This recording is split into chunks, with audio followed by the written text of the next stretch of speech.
Hello and welcome. Find a comfortable place, settle in, and let the noise of the modern world, with its persistent hums and insistent notifications, begin to fade into a gentle, distant murmur. Tonight, we are not just telling a story. We are embarking on a journey through time itself, but our focus is not on grand battles or the reigns of kings. It is on something far more intimate, more personal. We are going to explore the world as it was before the screen became our constant companion. Before the gentle glow of the monitor, the bright, demanding call of the television, the ever-present, personal light we now hold in our hands. This is a story about seeing. It's a quiet history of the light we have used to push back the darkness, and how each new form of that light, from the primal flame to the pixelated grid, has subtly and then profoundly reshaped our world, our communities, and the very architecture of our own minds. Our story does not begin with an invention, a patent, or a date circled on a calendar. It begins with the simple, profound, and universal state of being that has defined most of human history. It begins in the deep, enveloping quiet of the darkness, and with the singular, transformative magic of a single, steady flame. Let us go there now, back to the age of the shared light. Before we had worlds to command at our fingertips, to summon with a word or a touch, the world was governed by a far more powerful and ancient rhythm. This was the unyielding, non-negotiable rhythm of the sun. Daylight was the realm of action, the great open stage upon which the business of life was conducted. It was for labor in the fields, for travel between towns on muddy, rutted roads, for the vibrant, chaotic commerce of the marketplace. But as the sun would inevitably dip below the horizon, a profound transformation would occur. The world would shrink, its vastness contracting, its edges blurring. It drew inwards, pulling communities, families, and individuals together into small, precious pockets of illumination. This was the first and most fundamental form of screen time, though the screen was nothing more than the space carved out of the encroaching darkness by a fire, a candle, or a simple oil lamp. The content was life itself. Imagine, if you will, a small cottage in the 17th century nestled in a fold of the English countryside. The day's long work is done. The last light of dusk has bled from the sky, leaving behind a deep, star-dusted indigo that quickly darkens to an impenetrable black. Here on the ground, the darkness is not merely an absence of light, it is a physical presence. It is a thick, cool blanket that muffles sound, that erases the familiar landmarks of the daytime, turning a friendly lane into a treacherous path and a familiar forest into a place of menacing shapes and imagined sounds. But inside the cottage, there is a universe of warmth and light. At its center is the hearth. It is the sun of this small world. The fire crackles and spits, a living, breathing thing. It is not a sterile, uniform light. It is dynamic, shifting, sending shadows dancing like ancient spirits across the rough-hewn wooden beams and the uneven plaster of the walls. In its unsteady, generous glow, the faces of your family are gathered. This is a light you can feel. It is not the cool, blue-toned, analytical light of our modern devices, but a deep, primal orange, red, and gold. It is the color of warmth, of safety, of life. This light catches the metallic glint of a pewter cup, the rich color in a piece of woven cloth, the earnest glint in an eye, the steam rising from a bowl of stew. This light was a precious, hard-won resource. A fire required wood which had to be gathered, chopped, and dried. It required constant, careful tending, a duty shared among the family. A candle was an even greater luxury. A tallow candle made from animal fat gave a smoky, greasy, and often foul-smelling light. A beeswax candle was a treasure, reserved for the wealthy or for the church, burning with a cleaner, brighter flame and giving off a faint, sweet scent of honey. Even a simple rushlight, a reed dipped in grease, was the result of labor, and it would only burn for a short while. Because this light was a resource to be shared, the experiences that took place within its glow were by their very nature communal. In the gentle, flickering theater of the hearth, stories were told. These were the first broadcasts, the original streaming services, their library stored not on a distant server but within the memories of the elders. They were tales of local ghosts and restless spirits, of cunning foxes and foolish wolves, of clever heroes and distant, half-remembered wars. They were the history of the village, the genealogy of the family, the accumulated wisdom of generations, passed down in a fragile, unbroken oral chain. This was an entertainment that was profoundly interactive in a sense we have almost forgotten. A storyteller, perhaps a grandparent or a visiting traveler, would not just recite the tale, they would perform it. They would watch the faces of their audience, seeing the reflection of the fire in their wide eyes. They would speed up the telling for a dramatic chase, their voice rising. They would lower their voice to a conspiratorial whisper for a moment of suspense or secrecy. They would react to the gasps, the sighs, and the laughter of their listeners, weaving the audience's energy into the fabric of the tale. The screen in this world was the mind of each person present. The imagination was the primary display, and it was a muscle exercised daily. Without written reminders or photographic records, memory had to be strong and pliable. It was strengthened by the need to recall songs with dozens of verses, complex recipes, the intricate steps of a folk dance, the precise boundaries of a neighbor's land, and the faces of friends and family, unassisted by any digital gallery. The darkness that surrounded this small pocket of light was not truly empty. It was a canvas. It held potential. It encouraged introspection. In the long hours of the evening, with little else to look at, one's gaze turned inward. But above all, the darkness and the shared light drew people together, shoulder to shoulder, their lives intertwined, sharing the small, precious pool of warmth and visibility they had created. This was a world of deep, singular focus, not by choice, but by stark necessity. There was little else to look at, and so you looked deeply. At the face of the person speaking, at the complex, ever-changing dance of the flames, at the stories they sparked within your own mind, stories that felt uniquely yours yet were shared by all. The first tentative crack in this firelit, inward-facing world, the first hint of an external, projected reality that could be brought into the community, came not with a sudden flash of technological revolution, but with a gentle, focused beam of light wielded by a figure of mystery and excitement, the traveling showman. His great marvel, the device that seemed to hold the world in a box, was the magic lantern. Born as a scientific curiosity in the 17th century, a toy for learned men and wealthy patrons, it slowly trickled out into the wider world, and by the 18th and 19th centuries it had become a beloved form of popular entertainment. The lantern itself was a marvelous contraption, a curious assembly of brass, wood, and glass that looked to the uninitiated like a device from an alchemist's laboratory. In essence, it was the great ancestor of the modern projector. Its components were simple: a source of light, first a candle, then a brighter oil or limelight, a concave mirror behind the flame to gather and concentrate its rays, and a series of lenses in a tube at the front to focus those rays onto a distant surface. But its true power, its undeniable magic, lay not in its mechanics, but in the images it brought to life, beautiful, richly colored scenes, meticulously hand-painted onto small, fragile slides of glass. For most people living in a pre-industrial age, the visual world was startlingly limited. It consisted of the familiar radius of their own lives, their village, their fields, the local church, the faces of their neighbors. The wider world was a place of rumor and legend, of stories from the pulpit or from the rare traveler. The magic lantern shattered those boundaries. It was a portable window, a magical doorway to the entire globe, and the person who operated it, the lanternist, was a kind of wizard, a purveyor of dreams. Imagine the stir of excitement in a small, muddy town upon the arrival of his cart.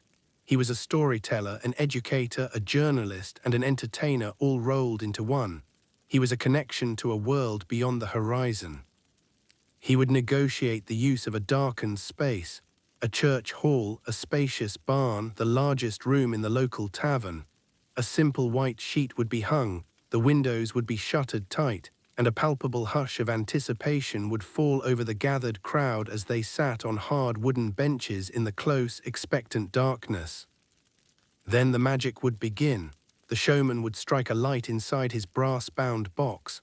A brilliant, shimmering circle would appear on the sheet, the dust motes of the room dancing in its beam like tiny stars. The showman would clear his throat and with a practiced hand slide the first piece of painted glass into the slot. Suddenly, there on the wall, in luminous, breathtaking color, was a creature no one in that room had ever seen outside of a woodcut in a book. A magnificent striped tiger from the jungles of India, or a towering giraffe from the sun-scorched plains of Africa. The showman's voice, practiced and authoritative, would fill the darkness, weaving a narrative around the still image. He would describe the habits of these exotic beasts, the climate of their distant homes, perhaps embellishing the tale with a story of a great hunt. The images were static, of course. There was no movement, save for the occasional tremble from the operator's hand or the almost imperceptible flicker of the lamp within the lantern. But to an audience accustomed to seeing nothing but their own reality, these static, silent images were vibrating with life. The shows or exhibitions were wonderfully varied. A popular program was a grand tour of a famous city like Rome or Paris. The lanternist would project slides of the Colosseum, of St. Peter's Basilica, of the Eiffel Tower, places the audience could otherwise only dream of, their imaginations fired by the accompanying lecture. He might tell a moral tale, a simplified visual version of a story like Pilgrim's Progress, with a series of slides showing the hero's journey through the Slough of Despond or the temptations of Vanity Fair. Ghost stories were perennial favorites. For these phantasmagoria shows, the lanternist employed special techniques. He might mount his lantern on wheels behind the screen, moving it closer or further away to make ghostly figures appear to shrink, grow, or float terrifyingly towards the screaming audience. He might use two lanterns to create dissolving views, where one scene would artfully fade away as the next faded into view, a seamless and magical transition that seemed to defy logic. Smoke, clanking chains, and eerie music from a hidden assistant would complete the terrifying illusion. It was the world's first horror movie, a slow, atmospheric, and utterly captivating experience. This was a new kind of seeing. It was still fundamentally a communal event. The entire village was gathered in one room, sharing the same gasps of wonder, the same nervous laughter.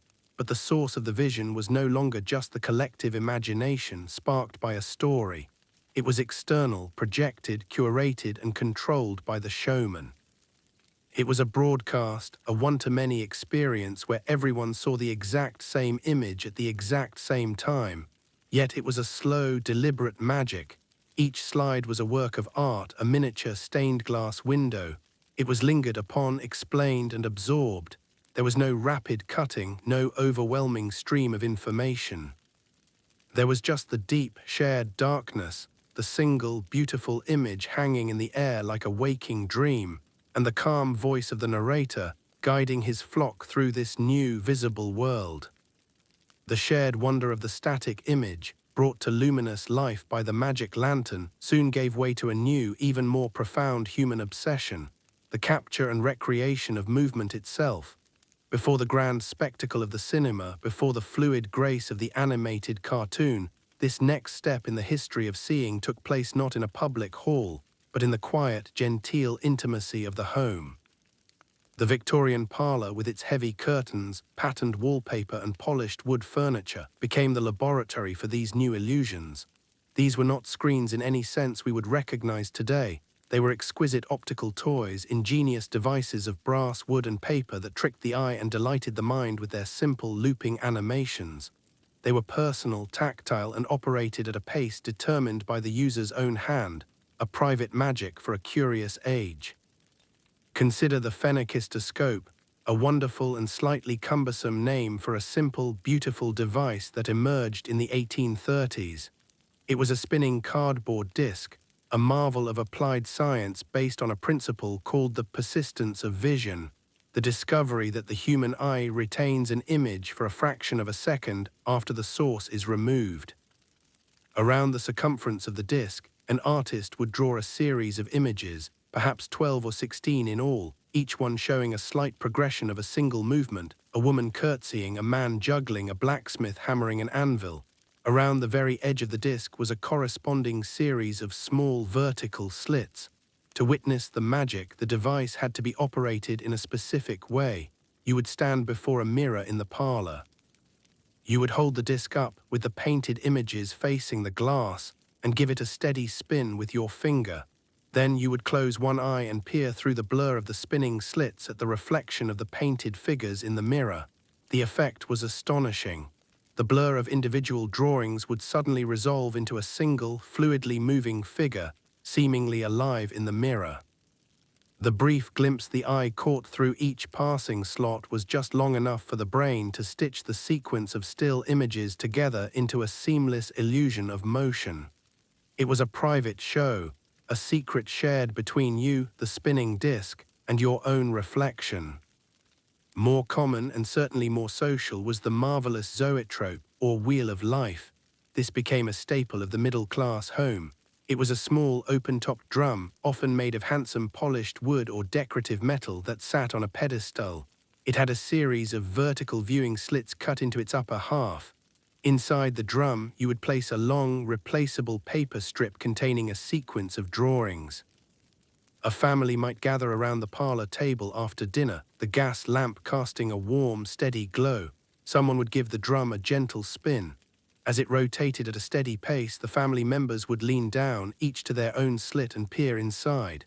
They would be greeted with the delightful illusion of a horse galloping at full stretch, an acrobat performing a continuous somersault, or a couple waltzing endlessly, their movements forever looping back to the beginning. There was no sound but the soft, rhythmic whirring of the drum on its spindle and the delighted gasps and laughter of the viewers.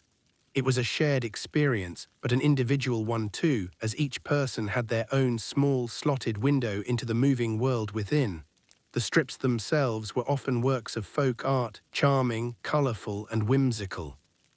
These devices were marvels of applied science, but they felt like art. They were beautifully crafted objects designed to be displayed and admired even when not in use.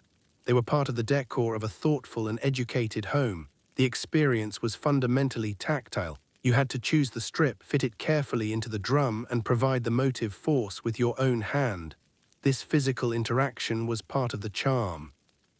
A simpler cousin, the flip book, offered a similar, even more personal pleasure. A small booklet of sequential images that, when riffled under the thumb, created a brief, jerky animation. The feeling of the pages riffling, the speed controlled entirely by the pressure of your own hand, was part of the experience. It was a slow, contemplative form of motion. You could pause the film at any point simply by stopping your thumb. You could admire the individual drawing on each page, and then with another flick bring the character back to life. These were the very first steps toward the moving image as we know it, but they were steps taken gently, quietly within the calm and controlled environment of the home. The pace was slow. The content was simple, charming, and endlessly repetitive. It was a quiet, personal magic, a small wonder to be examined and enjoyed, a brief, looping dream in the middle of a still and quiet afternoon. The journey of the manufactured image took a momentous leap forward in the final years of the 19th century. The magic, which had been confined to the private parlor, was about to step out onto a public stage, transforming from an intimate, looping toy into a powerful, narrative spectacle. It took the projected light of the magic lantern and imbued it with the illusion of motion from the zoetrope, creating something entirely new and world-changing.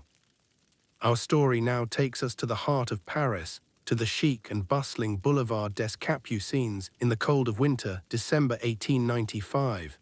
In a basement room beneath the elegant Grand Café, a small, curious audience gathered. They had been invited by two brothers, Auguste and Louis Lumière, pioneering photographers and inventors.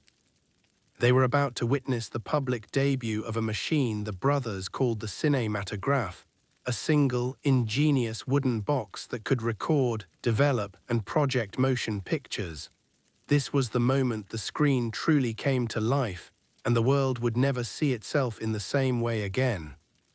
Imagine being in that small, stuffy room, the Salon Indien du Grand Café. You have paid 1 franc for your ticket, a not insignificant sum, to see what the poster outside billed as living pictures. You have no real concept of what that might mean. You might expect an advanced form of magic lantern show, perhaps with more sophisticated dissolving views. The gas lamps are dimmed, casting the room into a heavy, expectant darkness. A strange, rhythmic clicking and whirring sound begins from the back of the room, the sound of the hand-cranked wooden box on its tripod. A square of bright, silent light appears on a simple white screen hung at the front of the room. An image resolves itself. It is a photograph seemingly of a platform at a train station in the French town of La Ciotat. It is like a lantern slide, interesting but not revolutionary. People in the audience shift in their seats, perhaps a little underwhelmed. But then something impossible happens. A man on the platform turns his head to look at his companion. A wisp of steam drifts across the frame from an unseen engine. The world holds its collective breath. From the deep background of the image, a dark shape appears. It is a locomotive, and it begins to approach, puffing smoke, growing larger and larger and larger, seeming to come right out of the flat, two-dimensional screen, right towards the audience.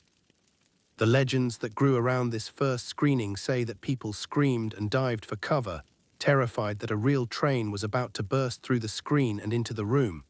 While that is almost certainly a dramatic exaggeration, the feeling of profound primal shock was entirely genuine. Nothing like this had ever been witnessed by human eyes. It wasn't a representation of life or an illusion of life like the zoetrope. It felt like life itself, captured in a bottle and now released. The screen was no longer just a surface for displaying a static painting. It was a window onto another time and place, a window in which things happened. After the astonishing arrival of the train, other short films or actualities, as the Lumieres called them, were shown. There was the charmingly mundane scene of workers, men and women in their simple work clothes, streaming out of the Lumiere family factory gate at the end of the day. Their gaits, their expressions, their interactions were so ordinary, so real, it was like watching your own world, your own neighbors, somehow transformed into an epic spectacle. Then came the baby's meal, an intimate domestic scene of Auguste Lumiere and his wife feeding their infant daughter. And finally, a piece of gentle comedy, The Sprinkler Sprinkled, in which a boy steps on a gardener's hose, only to release it and douse the unsuspecting man.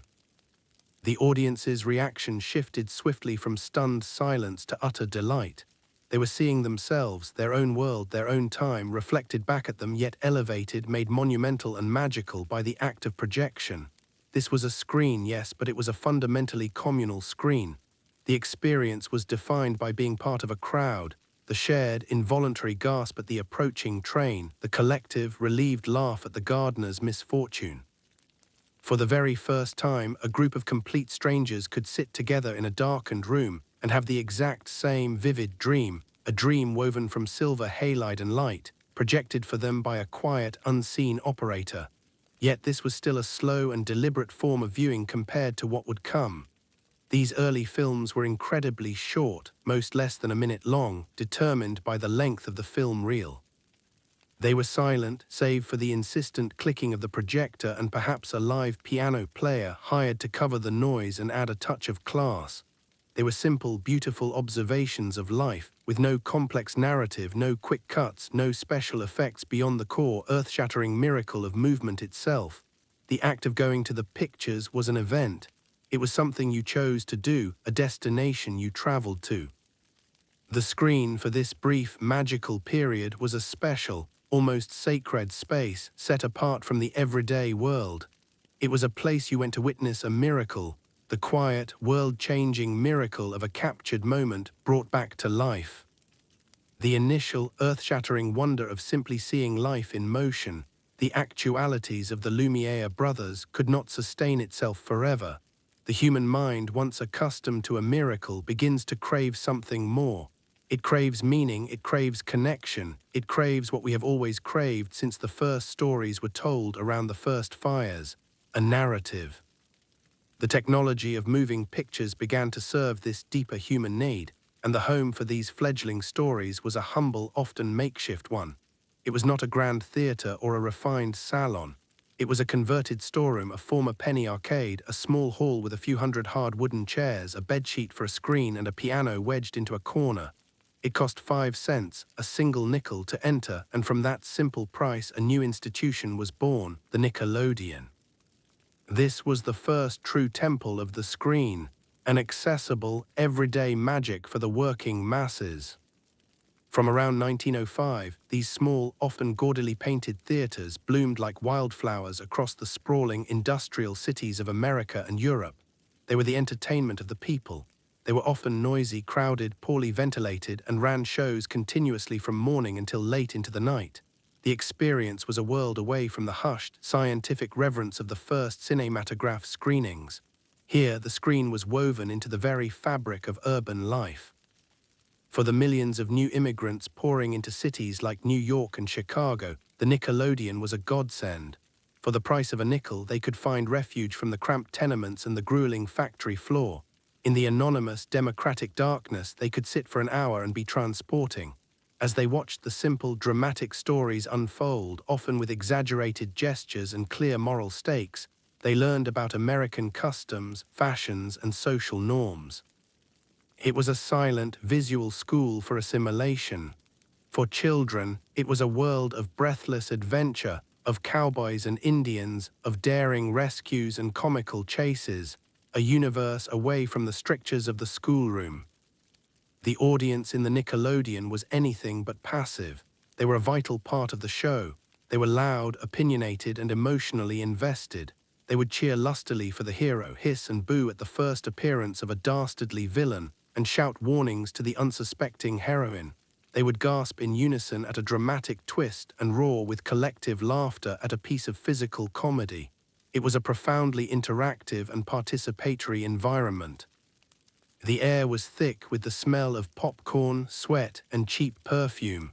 The constant, rhythmic clicking of the projector from the back of the room provided a mechanical heartbeat to the proceedings. The stories unfolding on the screen belonged to everyone in that room. And the films themselves were changing at a startling pace. They were growing longer, evolving from a single minute to a full reel of 10, 12, even 15 minutes. Crucially, they were beginning to tell cohesive stories with a clear beginning, middle, and end. A new generation of filmmakers, like Georges Méliès in France with his fantastical trick films, and Edwin S. Porter in America, were discovering the fundamental language of cinema. They learned that by physically cutting the film and splicing different shots together, they could manipulate time and space. Porter's 1903 film, The Great Train Robbery, was a landmark achievement that set the template for the narrative film. It told a complete, action-packed story of a brutal heist, a desperate chase, and a final, violent showdown. It used innovative techniques like cross-cutting to build suspense, showing the robbers escaping in one scene and then cutting to the telegraph operator alerting the posse in the next.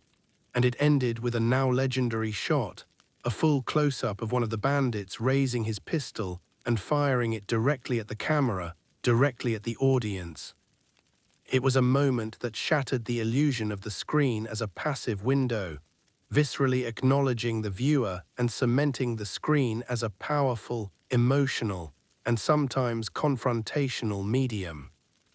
The silence of the screen was not an emptiness, it was a creative canvas. Every Nickelodeon had a piano player, and a good one was as much a star as the figures on the screen. They were improvising artists, their eyes darting between the flickering images and their own hands on the keys. They were the emotional conduit for the film, weaving a live, continuous soundtrack that guided the audience's feelings. A fast, frantic, ascending scale for a chase scene, a soft, romantic tremolo melody for a lover's embrace, a deep, ominous minor chord to announce the villain's entrance. Some larger venues might have an organist or even a small team of Foley artists behind the screen creating live sound effects, clattering coconut shells for horse hooves, shaking a sheet of thin metal to create the roar of thunder, or breaking a piece of wood for the sound of a door being smashed in. The story was told not just by the pictures, but by the entire auditory and emotional atmosphere of the room. Dialogue and narration were presented on title cards, simple black cards with white text that were spliced into the film. The audience would often read the words aloud together, their voices filling the hall, another layer of participation. It was a profoundly communal and vibrant form of storytelling. This was the era when the screen truly began to capture and shape the public imagination. It was no longer just a window on reality. It was a portal to fantasy, adventure, romance, and drama. And yet it was an experience still firmly rooted in a physical place. You had to go to the screen. You sat with your community, shoulder to shoulder with strangers, and you shared the emotional journey. When the film was over and the lights came up, you stepped back out into the bright, chaotic street, your head filled with the silent, flickering stories you had just witnessed. The dream was becoming more complex, but it was still a dream you had to leave your home to find. As the stories on the screen grew more sophisticated and the stars who inhabited them grew more luminous, the humble, boisterous Nickelodeon began to feel inadequate. The art form was outgrowing its vessel. A new kind of space was required, one that reflected the glamour, scale, and mythic power of the movies. And so, in the boom years of the 1920s, as silent film reached its artistic and commercial zenith, there arose one of the most magnificent and fantastical architectural creations of the 20th century, the movie palace. These were not mere theaters, they were opulent, sprawling, secular cathedrals dedicated to the worship of the moving image. Going to the movies was no longer a casual 5-cent affair. It became a grand event, a complete and overwhelming escape into a world of unparalleled luxury and fantasy, a carefully orchestrated sensory immersion that began long before the film even flickered to life. Imagine yourself walking down a bustling city street on a Saturday evening in 1928. You are drawn from a block away by a spectacular blaze of light, a monumental vertical marquee spelling out the name of a new epic film in thousands of glittering, chasing electric bulbs. This building does not just announce its presence, it commands the entire street. This is not a storefront, it's a promise of another world. You pay your fare, perhaps 50 cents now, a significant sum, and you step from the mundane, grey pavement of the real world into a lobby that is designed to take your breath away. You have entered a waking dream. The architecture is a lavish fantasy, evoking a location and era far removed from your own. Perhaps it's a meticulously recreated Spanish courtyard, complete with tiled floors, wrought iron fixtures, and a bubbling fountain at its center.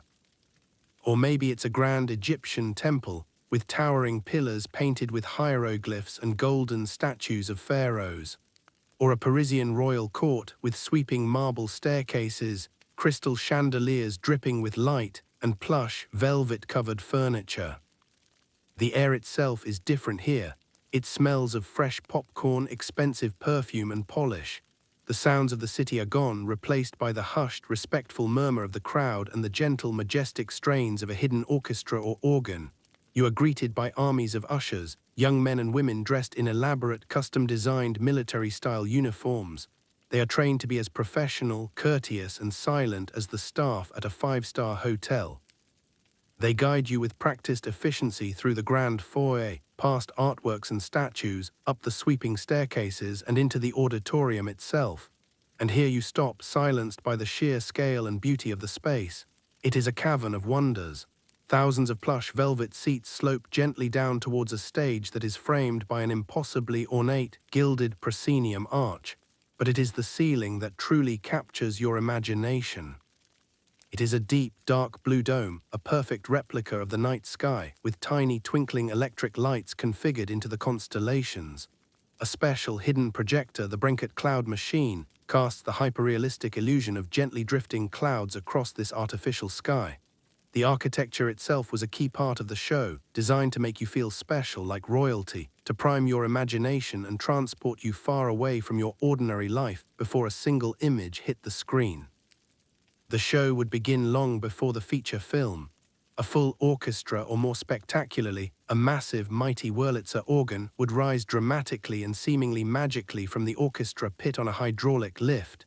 The organist, himself a showman, would play a thunderous, powerful overture, its music filling every corner of the vast space, showcasing the instrument's incredible range of sounds, from the softest flute to the loudest trumpet.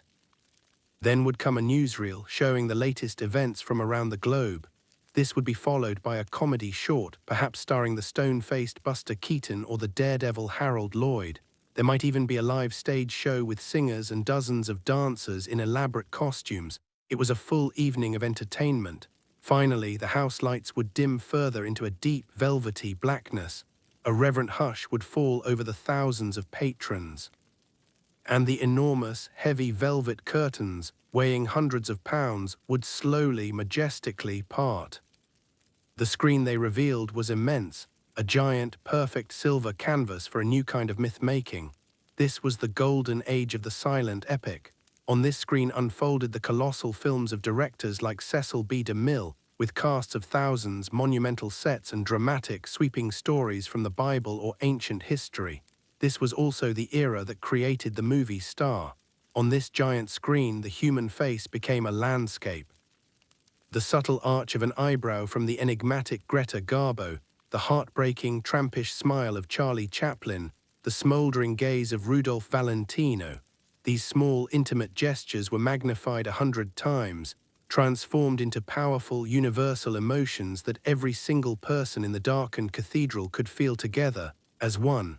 This was the absolute peak of the public communal screen. The experience was overwhelming, a deliberate and carefully crafted fantasy from start to finish. In the deep, respectful silence of the movie palace, you gave yourself over completely to the story, losing yourself in the grand spectacle. It was a powerful, unifying, quasi-religious ritual, a high mass for the modern age, where thousands of people gathered in a shared, luxurious darkness to gaze upon the faces of gods and goddesses, projected 30 feet high. For nearly half a century, the screen was a public destination, a place you went to. It lived in the raucous Nickelodeon or the opulent movie palace. It was an event, an escape from the home. But in the years following the Second World War, a period of unprecedented prosperity and dramatic social change, a new kind of screen began to quietly, almost stealthily, enter the home. This invention would pull the public ritual of the movie palace back into the private sphere of the family, domesticating the magic and fundamentally rewiring the rhythms of daily life. This screen was the television. At first, it was a cumbersome, expensive piece of furniture, a heavy box of polished wood, complex glass tubes, and glowing wires. But it would soon become the new hearth, the electronic, flickering center of the modern home. The rise of television in the 1950s was nothing short of astonishing. In 1948, less than 1% of American homes had a television set. By 1955, that number had skyrocketed to over 65%. In a single decade, it went from a technological curiosity for the wealthy to a standard, essential feature in the vast majority of households in the Western world. The screen had finally been tamed and brought indoors. It was no longer a window you visited on a special occasion, but one that was permanently installed in your living room, staring back at you. The experience of watching was profoundly altered. It ceased to be an event and became a routine, a daily, even hourly habit.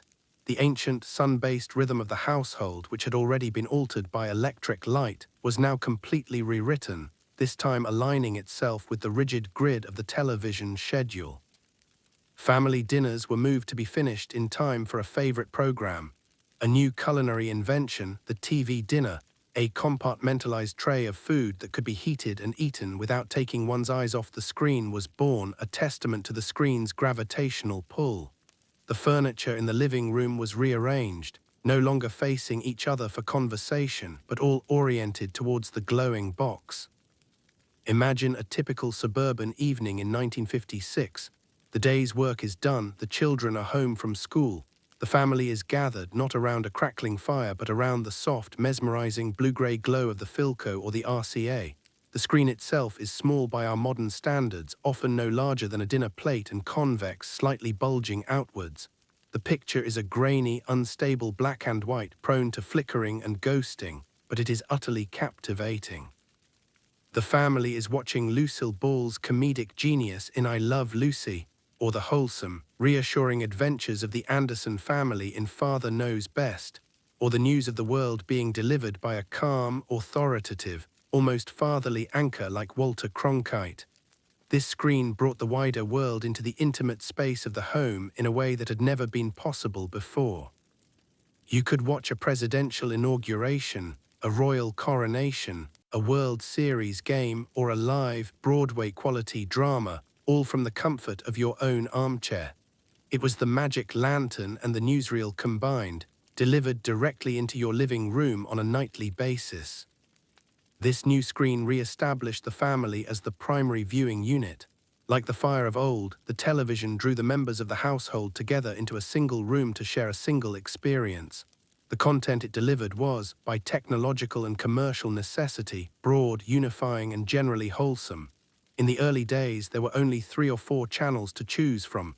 This scarcity created a powerful, shared cultural language. When a new episode of a popular show aired, it was a national event. Tens of millions of people were watching the exact same story, the exact same images at the exact same time. The next day at work, at school, over the backyard fence, everyone could talk about it. It created a common ground, a set of shared myths and characters for an entire nation. But this was also the beginning of a more passive, more ambient form of viewing. Unlike in the pitch-dark, silent movie palace, the lights were often on in the living room. People talked during the shows, ate their dinners, knitted, or read the newspaper. The screen was a part of the domestic environment, a constant, flickering presence, not a separate, sacred space that demanded total devotion. It became the background hum of family life. And at the end of the broadcast day, usually around midnight, the magic would simply stop. The station would sign off, often with a playing of the national anthem, and the screen would revert to a test pattern, an iconic geometric design of circles and lines, or to a grey, snowy field of static. That gentle, mesmerizing hiss was a reminder that the window had closed for the night. The glowing hearth had been lit, and its flicker was beginning to redefine the sights, the sounds, and the schedule of home, creating a new kind of evening, a new kind of quiet, and a new kind of togetherness, all centered on the gentle, luminous pull of the domestic screen. For decades, the screen, whether in the grand movie palace or the cozy living room, had been a medium of broadcast. The images flowed in one direction, from a powerful, centralized source to a large, passive audience. The content was for everyone, and the experience, even at home, was fundamentally shared. But in the late 1970s and early 1980s, a new kind of screen began to appear, one that heralded a monumental shift in our relationship with technology. It was not a screen for mass entertainment, but a screen for the individual. It was not for passive viewing, but for active creation and interaction. This was the screen of the personal computer, and it was less a window on the world and more a window into a new digital universe of our own making. The arrival of the home computer was a quiet revolution. It didn't have the glamour of the movies or the universal appeal of television. It was the domain of hobbyists, enthusiasts, and pioneers. The machine itself was a utilitarian, often intimidating object, a chunky beige or grey box, a heavy monitor, and a clattering mechanical keyboard. This screen was different. It did not immediately greet you with a friendly image. When you switched it on, after a moment of humming and whirring from the internal fans, you were met with a stark black screen and a single blinking cursor next to a cryptic prompt like C.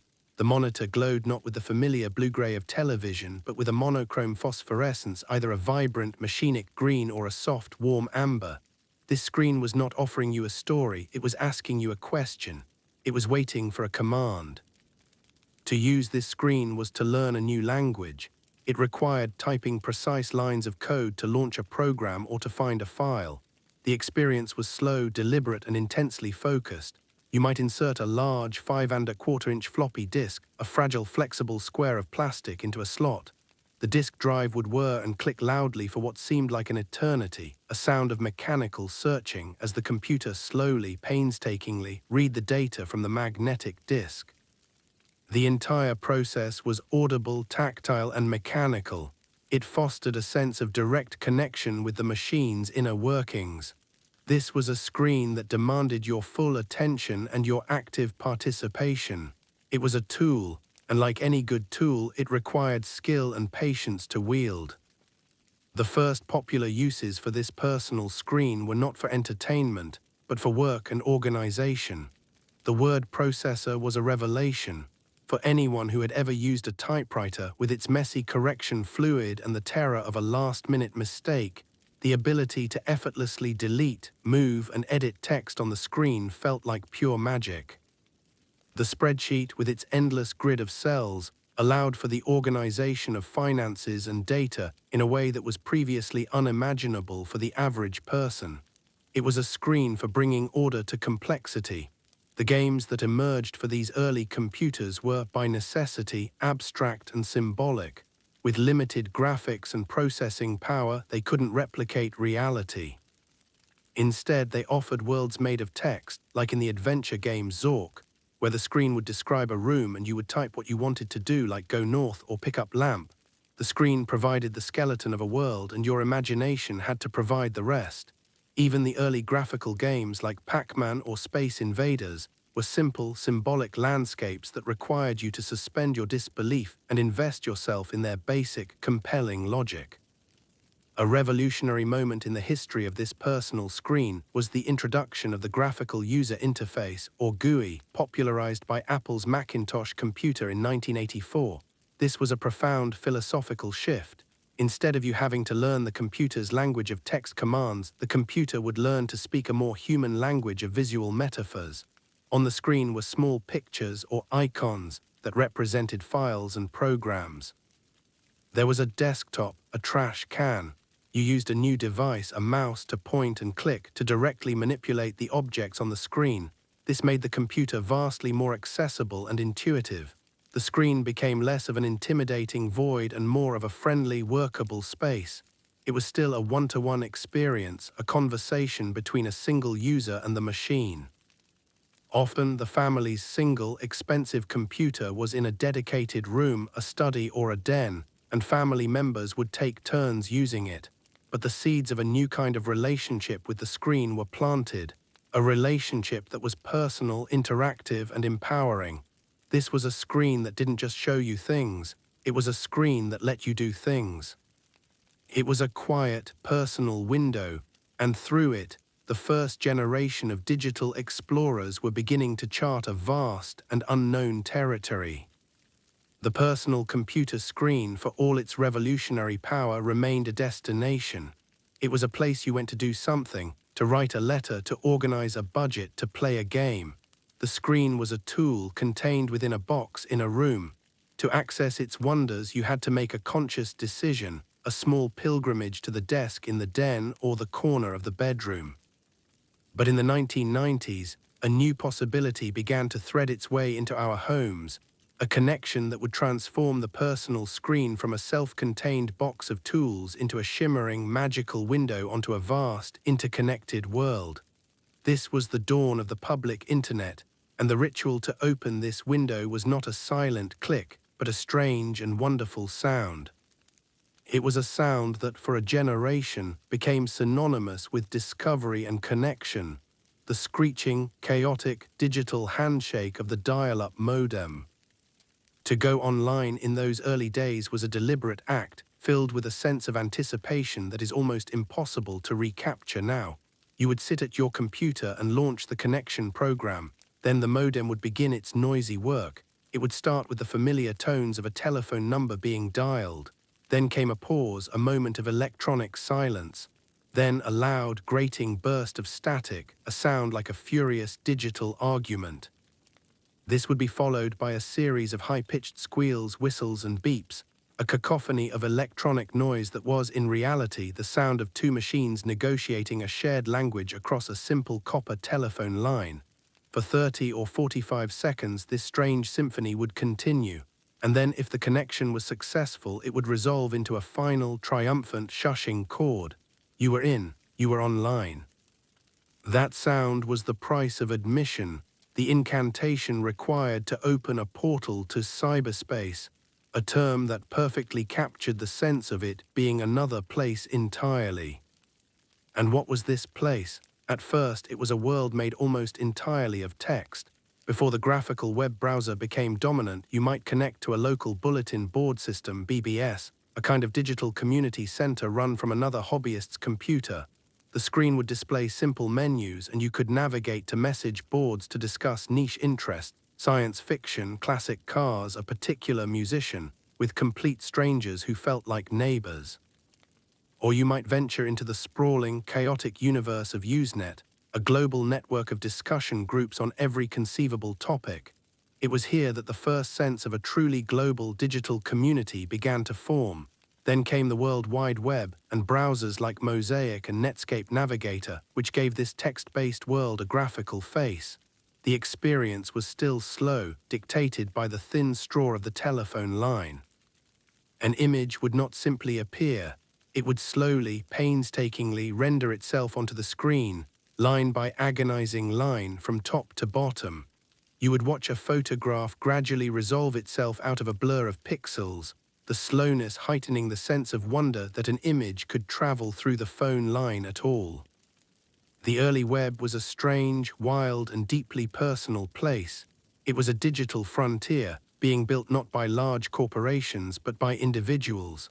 This was the era of GeoCities, a service that allowed anyone to create their own homestead on the web. These personal websites were often monuments of glorious, uninhibited amateurism. They were festooned with flashing, animated under-construction GIFs, brightly colored text that blinked or scrolled across the screen, and clashing patterned backgrounds that made the text nearly impossible to read. Many pages would autoplay a tinny synthesized MIDI version of a favorite pop song. By modern design standards, they were a disaster, but they were something else too. They were digital folk art. They were the purest expression of individual passion, unfiltered by templates or corporate branding. They were the digital equivalent of a teenager plastering their bedroom walls with posters. This was a screen that allowed you to shout your identity into the void. Then came a crucial technological shift. The slow, ritualistic process of dial-up gave way to the persistent hum of always-on broadband connections. The internet was no longer a place you visited. It became a utility like water or electricity constantly flowing into the home. The screen was no longer a portal that had to be deliberately opened. It was a window that was never closed. This subtle change had profound psychological consequences. The screen's presence became ambient, a constant background hum in our lives. This always-on environment paved the way for the next great evolution of the screen, the rise of social media. The evolution was gradual. It began with the diary-like entries of early blogging platforms like LiveJournal and Blogger, where individuals would share their thoughts with a small circle of readers. Then came the first recognizable social networks, like Friendster and MySpace, which were focused on creating a profile, a curated digital version of yourself, and connecting with friends. But the true turning point came with the introduction of the fade. Platforms like Facebook pioneered this new way of organizing information. Instead of you having to actively visit your friends' individual pages to see what was new, the news feed brought their updates directly to you, compiling them into a single, ever-updating stream. This innovation was paired with another, even more fundamental change in the screen's grammar, the endless scroll. Before this, the web was organized into discrete pages with a beginning and an end. You would read a page and then click a link to go to the next one. The endless scroll eliminated the page. It transformed the screen into a continuous, frictionless, never-ending river of information. You simply had to flick your finger or your mouse wheel, and new content would seamlessly appear from the bottom of the screen forever. There was no end point, no natural place to stop. The screen was no longer a library of books to be chosen and opened. It was a magical, ever-flowing river of text, images, and videos. It was hypnotic, mesmerizing, and subtly addictive. This was the screen's ultimate trick so far. It had learned how to erase its own boundaries, creating a window that opened onto infinity, inviting you to just keep scrolling just a little bit longer. Our long, quiet journey through the history of seeing, which began with a community huddled around a single shared flame, now arrives at its most recent and most personal destination. It arrives at a screen that has consumed all the screens that came before it.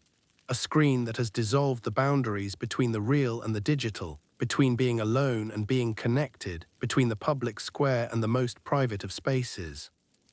It is a screen that lives not in a theater, not on a piece of furniture, not even on a desk, but in our pockets, in our purses, and most intimately of all in the palm of our hand.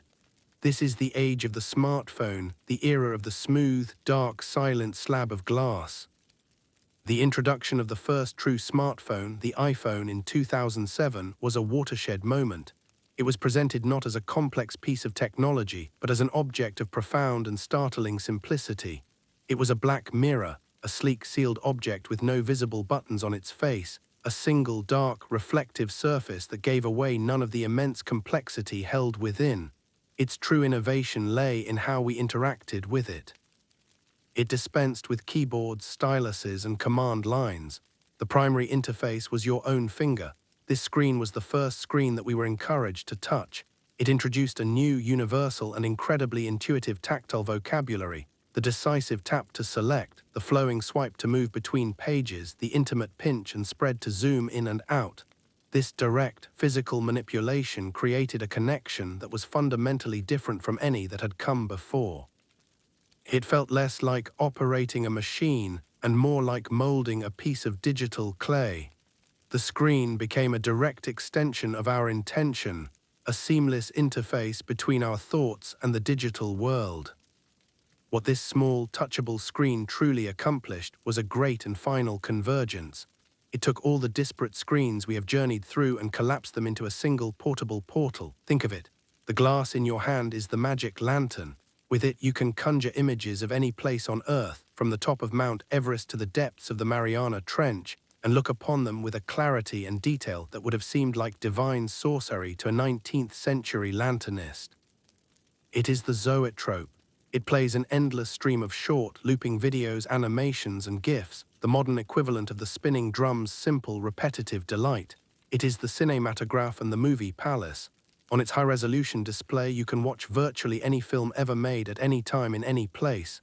You carry a personal, private movie cathedral in your pocket, complete with high-fidelity sound delivered directly to your ears.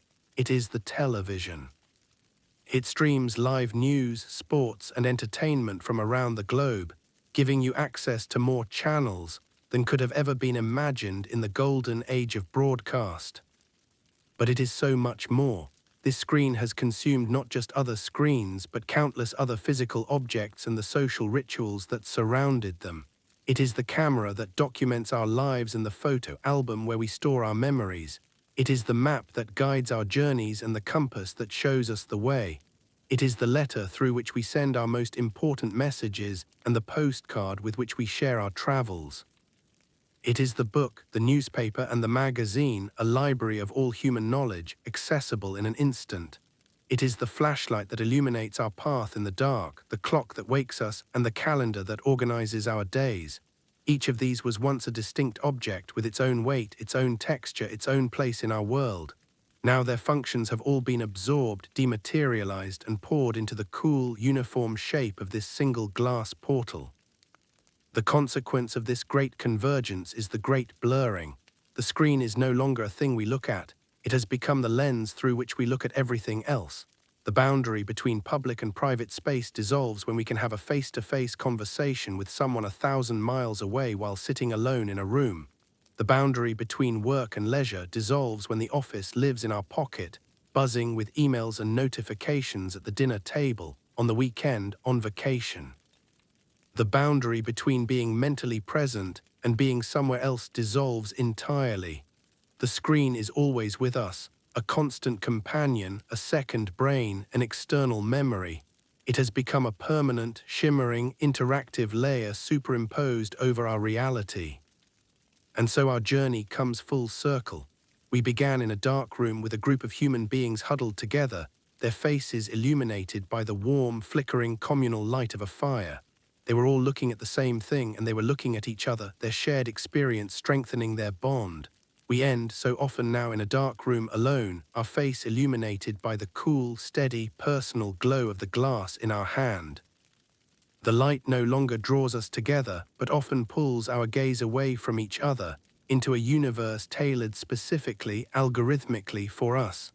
The history of the screen has been a journey from the communal to the personal, from the public to the private, from the shared to the individual. It is not a story of good or bad, but a story of change. A story of how our restless, brilliant human minds have constantly sought new ways to create and share light, and how in turn that very light has reshaped us. As you put your own screen aside now, as you let the room fall into a simple, honest darkness, perhaps you can feel the faint, ghostly echo of all these screens past. And now you can let your own eyes close. The show is over. It is time to see the pictures that await you in your own dreams.